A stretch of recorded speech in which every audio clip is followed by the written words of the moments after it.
Hi everybody, Miss Moon here. We all know that I like writing and I like stories and writing stories. Right now, I have recently been writing a fic called It's Lost Its Charm. It's a Dragon Age fic. Initially, I didn't imagine that it'd actually get much attention, and I mean, like, I'm not like Fae Knight's level or anything, but it seems relatively significant to quite a few people.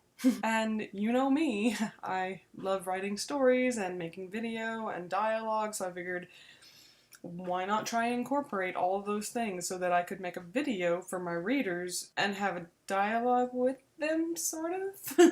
and since I'm a huge office nerd, I went and I made a Google form for my readers to fill out, and I got some really nice questions. Tried to film this all nice and neat and concise like I like my videos, but in the editing process I realized that the questions were gonna get really wordy and complex responses.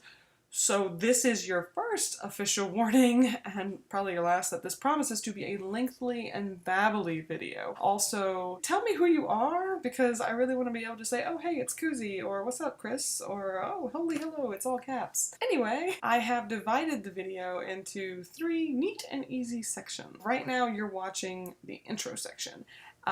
Following this will be the Q&A section, and to round things out, I'm going to include a couple of new things that haven't hit the fan fiction-y, archive-y, Tumblr-y things, but have to do with Charmer and her world. Now, for a little bit more introduction, I'm going to tell you a little bit about myself. First off, I'm a super nerdy introvert with what sometimes feels like massive health issues. I'm a lot older than you think I am, most likely. Probably one of the weirdest people that I know, and I have to say, living alone has only made that more apparent. My parents are made of gold. I was born and raised in a lovely little town called Houma, Louisiana, which is like 45 minutes south of New Orleans. And when I tell people this, most of the times they're like, there's something south of New Orleans. There is. After Katrina, my parents were looking into land that wasn't affected by pesky things like flood zones. Found land finally here in northern Arkansas, and they sold their land and houses in Louisiana, and unfortunately my house was on their land. Instead of choosing to live in an apartment, I chose to move with them. And eventually I went to the community college there called NAC, and I attained another degree, an Associate of Arts this time, and now I am in Conway, and I'm going to the University of Central Arkansas. Go Bears. Without further ado, the questions. How are you? I'm fine. Thank you for asking. How in the world do you keep up the enthusiasm for your fic? How? Tell me your secret of fanfiction guru. Technically, you guys are as much responsible for that as I am. When this started out, I've mentioned it before, I had 2 friends that were backing me and telling me to post, basically like, do it. And the community really received the fic very well, and it continues to do so. I had quite a few regular commenters and reviewers, and I can always count on them to be there and give me feedback, like, every time. And that feedback is intrinsic to continuing the story. Even if it's just encouragement and, hey, I liked this, or what are you doing with this? It's always helpful, no matter what. And plus, I mean, I kind of really like the story myself. It would be a shame if it just stopped. Romance? I like Solus and Bull. Who's your fave? Personally, like for myself, romance, Tom Hiddleston. I like all of them. I like all the romances. I can't. It would be easier to identify romances that I don't like. The ones that stick out are like Josephine and Cullen. Mostly because we've been with Cullen for so long. We've been watching his character develop, and he's been through a lot. It kind of feels like completion. And, you know, Chantry boys. I mean, as we all know, Josie is like the Disney princess of Thetis. It's really hard not to love her. You don't even need to actually, like, love her to really love her, like, platonically even. And I love Solus, because he's so funny and witty and clever. I love Bull, and I love Dorian. I'm on the SS Adorable, you guys. I'm not even gonna lie. So usually, like, I've romanced Bull and Dorian a couple of times, but usually They're gonna be in my party until they fall in love.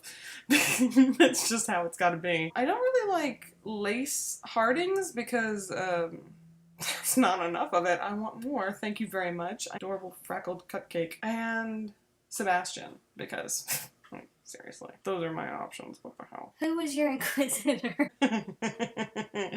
Oh, mine is an evil laugh.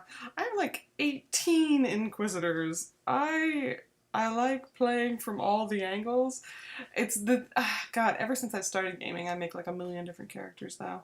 Just because I like getting the full experience. I really like submersing myself in whatever world I'm in. I'm also pretty obsessed with making characters that I write about for my fanfics. So like Bax, Alosa, Macy, Snot, and Sahita, they were not characters that were in the world until I started writing about them, and then it was like, welp.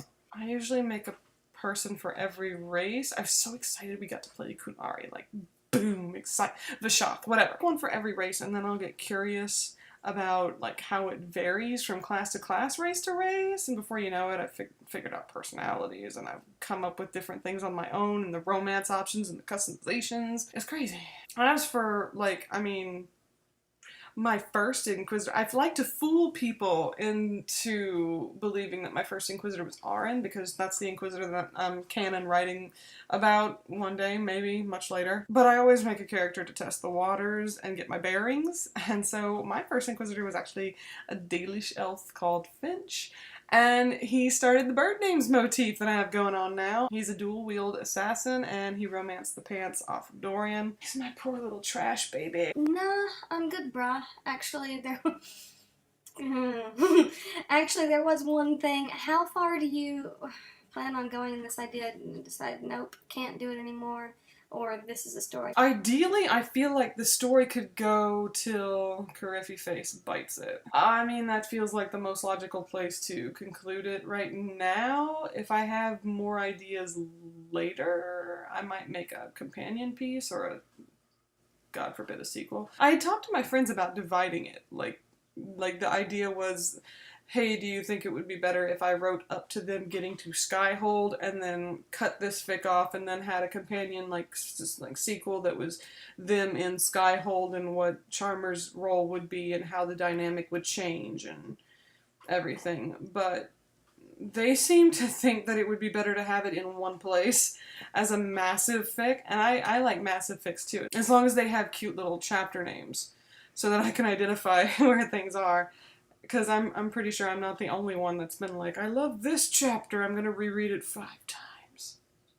I'm not the only one that does that. How long have you been writing? Because you write wonderfully. Thank you. Oh, I've been writing since my late teens. I've mentioned before that I have dyslexia and ADD, and I was always a really slow reader. It made me very insecure because I love stories. And I felt like those were huge hurdles in understanding stories. I never thought that I could write in the beginning. Not like I knew I could write, but I never thought that I could write a story. The first things that I wrote were absolutely wretched. I still have one thing up on fanfiction.net, and it's horrid. It's the first thing I ever wrote solo, and it's an EverQuest story. But I feel like it shows growth, so I want to keep it. I mean, it finally occurred to me at some point that I could either bitch about being a horrible writer or I could work at it. And the only way to work at it was to do it. And I felt really relieved. And there were classes that I took. Let me tell you this, okay, if you are thinking, hey, I like writing, I'm gonna take a creative writing class. It's impossible not to get your feelings hurt because our writing is personal. What you have to remember and repeat to yourself over and over again like it's an affirmation is that it's not personal, that they're trying to help. For the most part, they usually are trying to help. Some of them, depending on who they are, aren't trying to help. If you get like TLDR or they're like, it's not my genre, they're not trying to help. Most people are trying to help. Creative writing classes can be very difficult. And I think it's because we get everything wrapped up with our own feelings, and then when people are like, I didn't understand this, our little feelings get hurt. And it's taken me a long time to realize that it's okay if it's not perfect, and even a bad teacher or a bad experience can be something that you can learn from. I think it's helped me to establish the style that I like, but I really feel like it's just force of I refuse to not write, so I'm bound to get better at it. So really, this is just a keep at it, kids sort of conversation that I'm having. Have you played Dragon Age Origins? If yes, who is your love interest, and have you ever modded your game? Yes, I have played Origins. It's how I got into Inquisition, which is another long story that I'm not going to tell you because it's convoluted. I don't mod Origins. The only reasons that I have mods for Inquisitions now is because whenever I started playing, I did not have a computer of my own, and my friend let me play on theirs, and she had hair mods. In the beginning, I was like, mods. But then I saw the hair mods and I was like, oh my mod.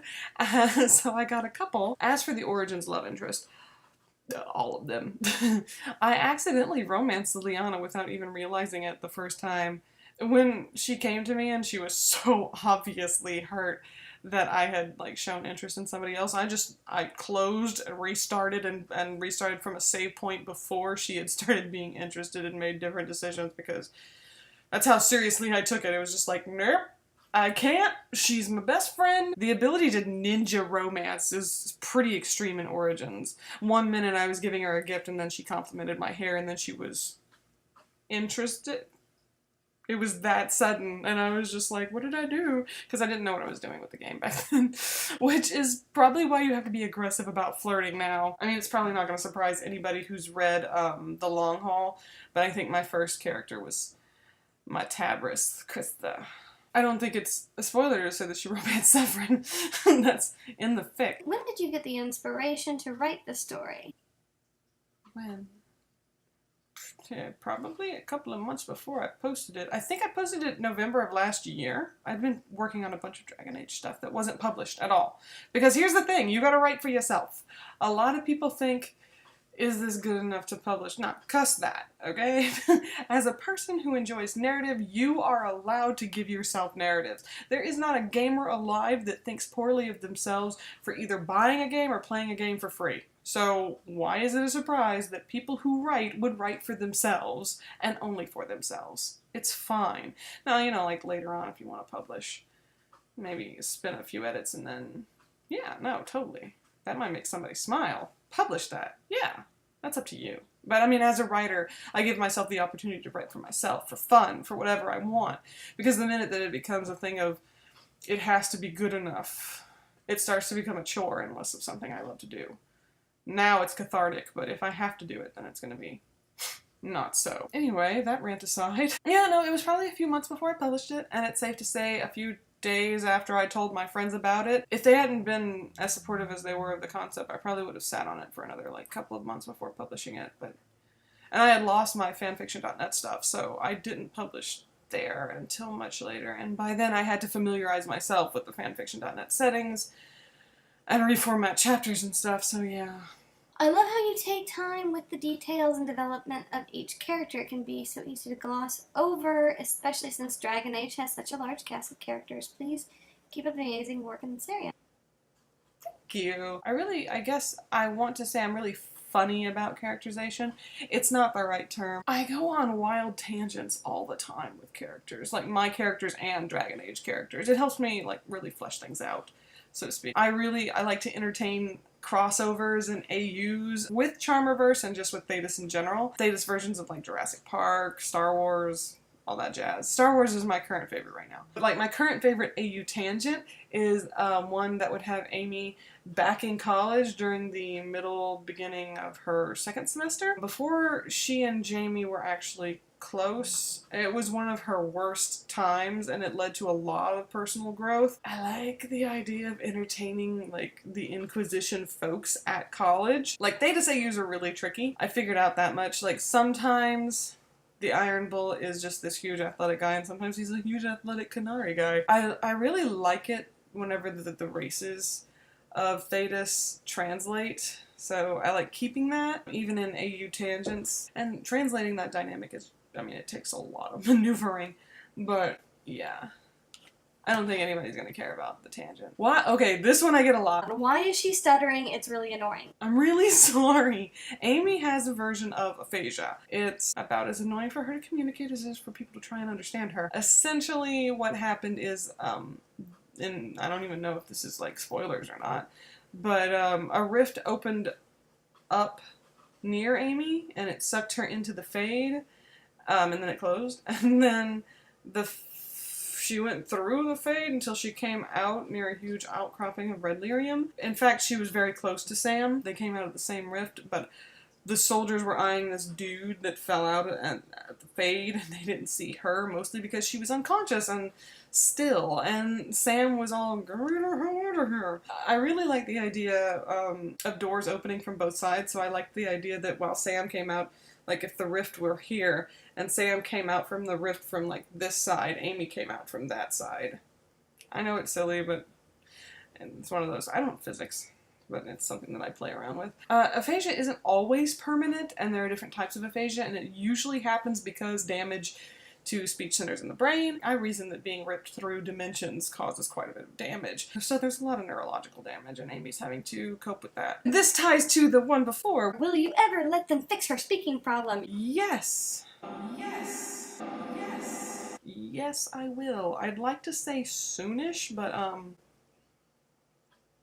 I can tell you that it'll happen though. What is Amy's biggest fear? I think when I say it, it's gonna be obvious. Like, I mean, duh. She does fear failure. That's everyone, right? But Amy's greatest fear, I think, is being dead weight. She works incessantly. It's not just to keep herself busy. She does need that, and she uses it to help herself feel more independent and capable. I don't want to say, like, valid. She doesn't need to feel valid. She needs to just feel like she's not dragging people down. Also, swimming in large bodies of open water. Mostly the ocean. She watched this little documentary when she was tiny about jellyfish and the idea of being paralyzed and eventually consumed by sea creatures. It never really left her. Would any of the other Inquisitor Herald races show up, apart from the ones already mentioned? Yes, and I think one already has. A Levellans showed up, and a Kadash is going to follow, eventually. Can you add a bit more to the summary? I followed a bunch of different modern girl and Thetis fic. Oh, yeah, no, absolutely. In fact, I think I did that already. What gave you the idea for Amy, or does she have a lot of you in her? Is she stuck in Thetis forever, or is there a danger of her going home? It's an interesting word, danger of her going home. Well, no, I see why now.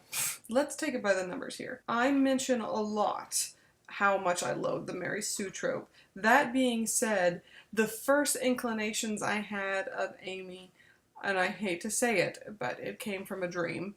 And it was a dream in which a person, not myself, was in the tavern and a conversation was being had, and they were going on and on in this broken, disjointed sort of conversation about the dangers of being out in Thetis. Like, they were fretting over the Chargers, about the hazards of being in the hinterlands.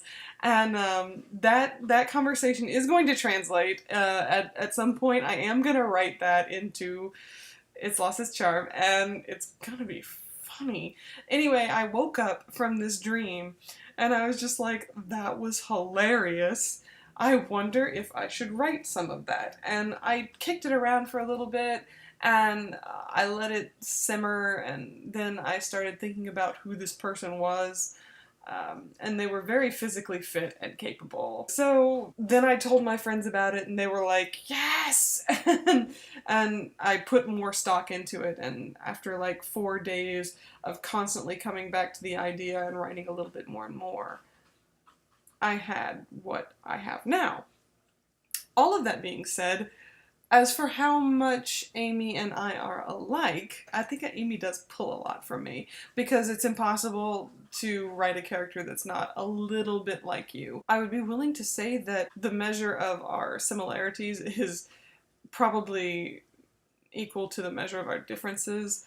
Amy is physically fit, she has an extensive martial arts background, her family dynamic is completely different from mine. She also has this drive to serve and be tactile and affectionate with people that she loves, and I'm Not like that at all. The things that we nerd out over are the ways that we're similar, but how we do it is different. Like, Amy has been a closeted nerd most of her life, because while she loves stories and she loves narratives and being able to enjoy them, she also has been thinking about, like, image, because she doesn't want to embarrass her family. And she says it often. It's the banner that she lives under, the "You are the daughter of Patrick and Bridget McManus." I mean, keep in mind that she is not just held up to this accountability, this measuring stick of her parents, but her grandparents as well. Like, her mother has a lot of holdover proper English things, and she's kind of a general about it. So that's all stuff that she's just ingrained into her personality. And if what she was passionate about was something that didn't align with that image, then it was kept private. It was kept indoors where no one else could see it. And so she's had to be this competent, physically capable person all of her life. And now she doesn't have to do that, because she's not gonna embarrass her family whenever she's in Thetis. I mean, I hate to say it, but that is one of the upsides, is that Amy kind of can let her freak flag fly a little bit more freely now. As for me, my family, I'm never going to embarrass them, ever. My parents are, I don't want to say they're shameless, but nothing brings them shame, because life needs to be lived and you need to be happy. So they're never going to be ashamed of me, and I never have to worry about that. So I've always just been like, I don't care what you think of me. Piss off. And Amy is only getting that for, like, the first time now, and she still hasn't come to terms with it yet. She still wants that image, sort of, sometimes, to be a buffer. I think that I am probably a lot more like Jamie than I am like Amy. That being said, Jamie is also a free love, not hippie, but kind of, I guess, quasi-polygamist sort of thing, like, and I'm not like that either. So, and it's because, you know, I'm the one with the experience that's doing the writing. And yes, Amy is stuck in Thetis. There is no danger of returning. This is not a clamp anime, and if you got that reference, then you can get 15 points to your house, whatever it may be. I am looking forward to her conversation with Egghead. Is she going to tell him she knows? Does he already suspect? Okay, Solus has theorized a multitude of things. He has no idea which thing that he has suspected is actually true. He does know that Amy is dangerous because of what she knows, but he's also seen that she's not willing to tattle, like, she's been discreet. So he surmises that that means that there's something motivating her.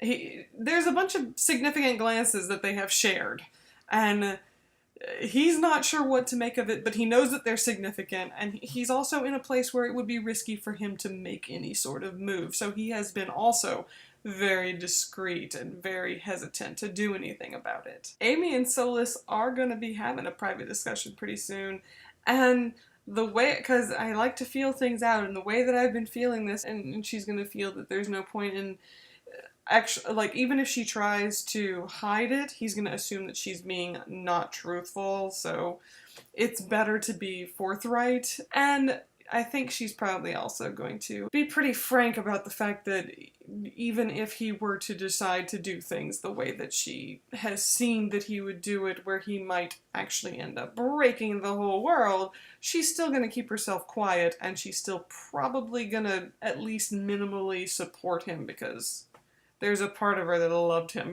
very, very much, and she's loath to admit it, but she still kind of does a little bit. This is definitely under the what would you like to see. Complete embarrassment of Cullen. His face goes so red that it could rival a fire. Something completely inappropriate comment from Amy, and bam, he's a tomato. You are so bad.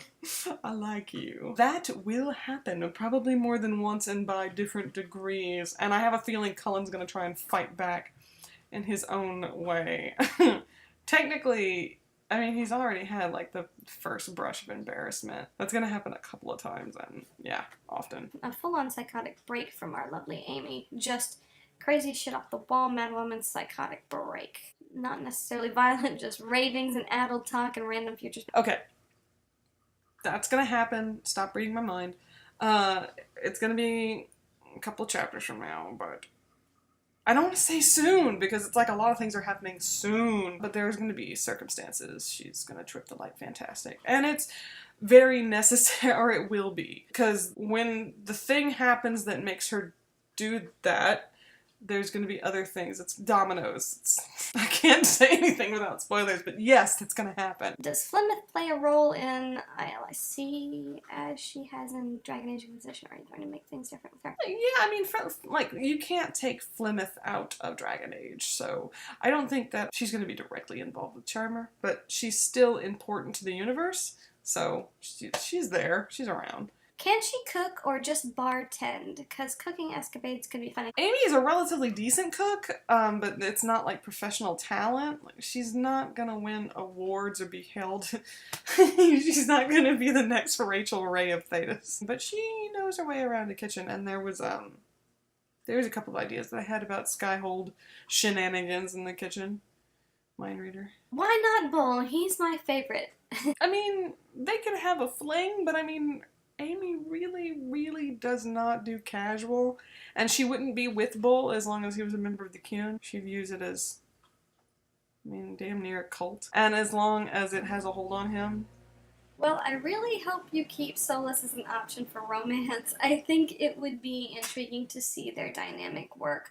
Also, I love Cohen too, and Bull, of course, too. Alright, look. I am really into fix-it-fix, okay? I always feel like a little laughter and love always makes the world a better place. And I really want the world to be better for all of my little trash babies. No, I'm gonna say this about the romance options question, because I get that asked a lot, and people are always like, why are people like, that's weird, why do people focus on that, and it's whatever, whenever.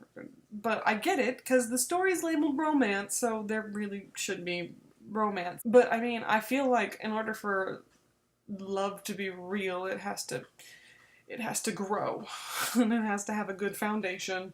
So, and as Amy's character is kind of oblivious when it comes to things like that, it's going to take a while for her to get her bearings and then to realize that love is an option, Maslow's hierarchy of needs, and all that jazz. I imagine once romance is in the forefront of her mind, she's really going to consider options.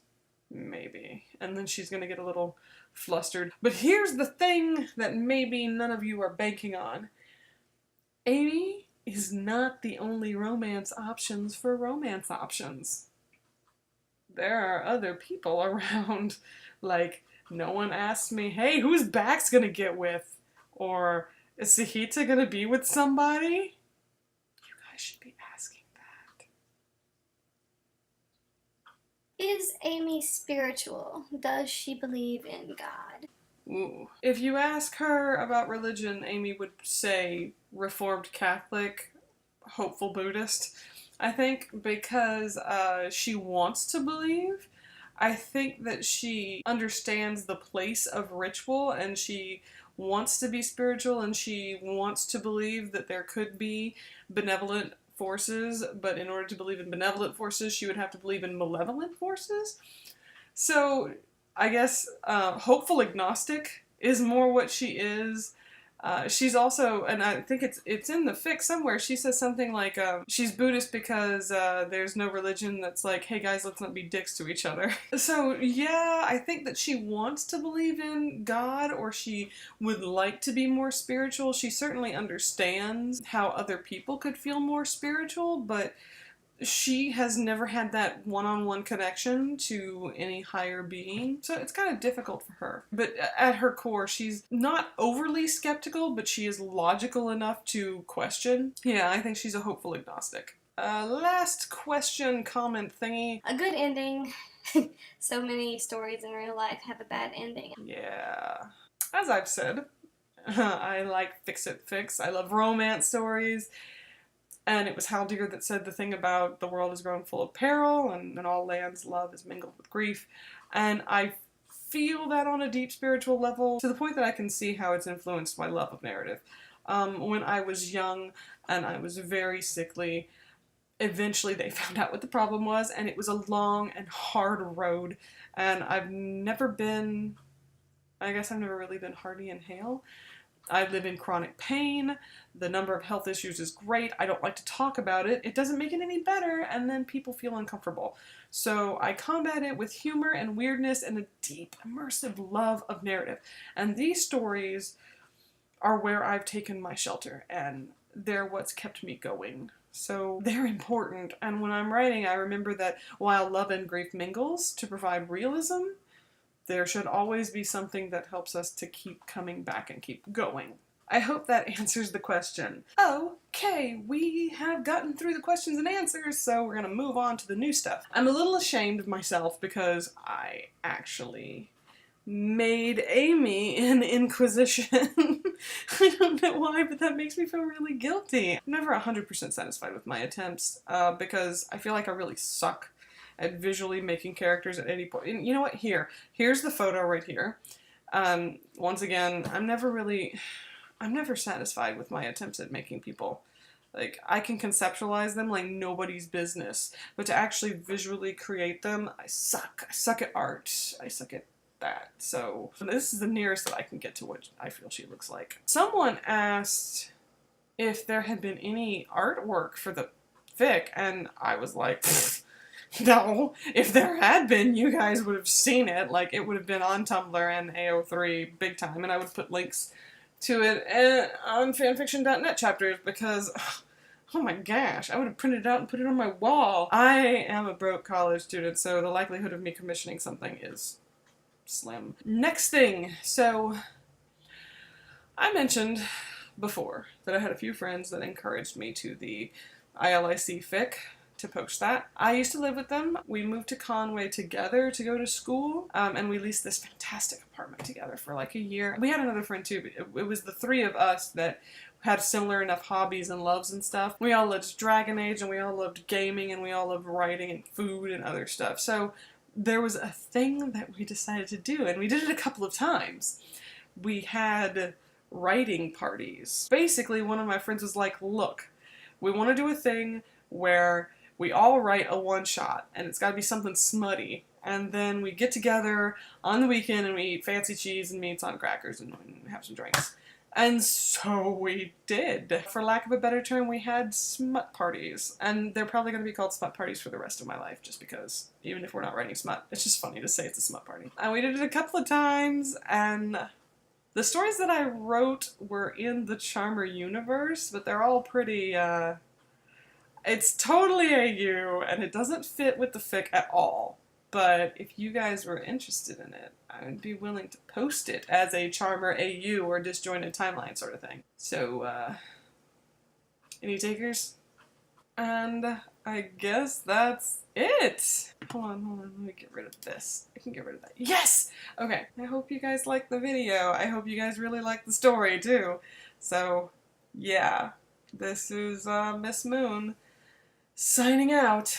I will see you guys later. Bye.